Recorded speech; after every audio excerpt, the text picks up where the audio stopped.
Welcome back to NCC Sports Live. I'm John Garcia Jr. Spring is in the air, and that means it's time for spring football here at the Q's. Now, the spring game is slated for April 17th, and leading up to that, there's been a lot of buildup and a lot of questions about this year's team. Our very own Beth Long has been covering the team the entire spring. Beth? That's right. You know, spring has officially sprung when the Syracuse football starts. They've got 60 players back from last year, and in those 60 players, Marone is trying to instill a few qualities, a few virtues in them, some might say. Those are the virtues of versatility, competition, and intensity, of course.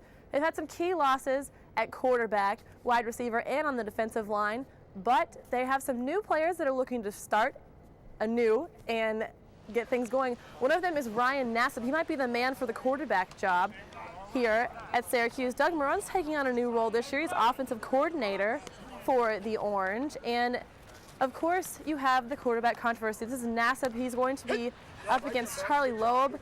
The defense looks strong for the Orange this year. They've got all Big East linebacker Jarrell Smith coming back, as well as the receivers and the running backs. That's DeLone Carter, who was a fourth in the Big East last year in rushing.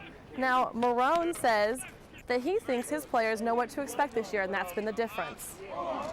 I think the players understand what we want to get accomplished when we go out there. They understand how to practice, they understand how to dress, they understand how to line up. So from that standpoint, it's exciting. And now we have to go out there and really just work on the football end of things. And I see better communication with this team. It was nice to get out there for the first day. I mean, we had a long winter. We got a lot of workouts in, and it was exciting to get out there, put the helmets back on, and move that football. And be anxious to see that new offense, see how it was working out, and it was a lot of fun.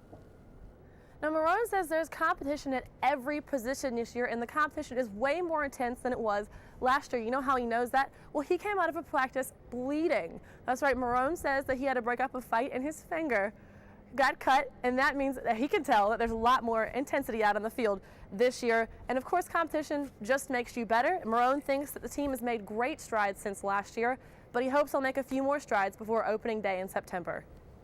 Now, Beth, you mentioned all the strides and the competition that the team is using to get better. What would you say overall is the biggest strength going into the fall? I say it's got to be the defense. The linebackers could be the core of the team this year. Jarrell Smith, we spoke to him a little earlier, and he said that he's feeling better than ever, and Marone thinks that he's going to have a lot more postseason honors than he did last year.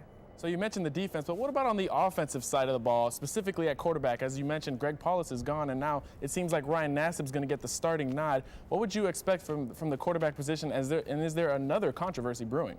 Well, Ryan Nassib looked pretty good last year in the 10 games that he did play in. Of course, the breakout game that he had against West Virginia with his 120 yards and his high completion rate.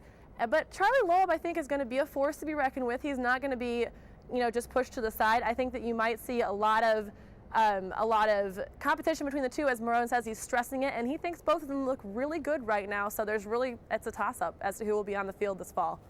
So we covered the offense and we covered the defense. What about overall? What is the overall expectations from you since you've covered them the entire spring?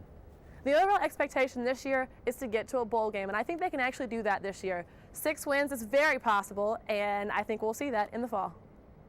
Thanks, Beth. Great job. And when we return to NCC Sports Live, we're going to take a look at Syracuse versus Princeton playing in the new Meadowlands Stadium. Stay with us.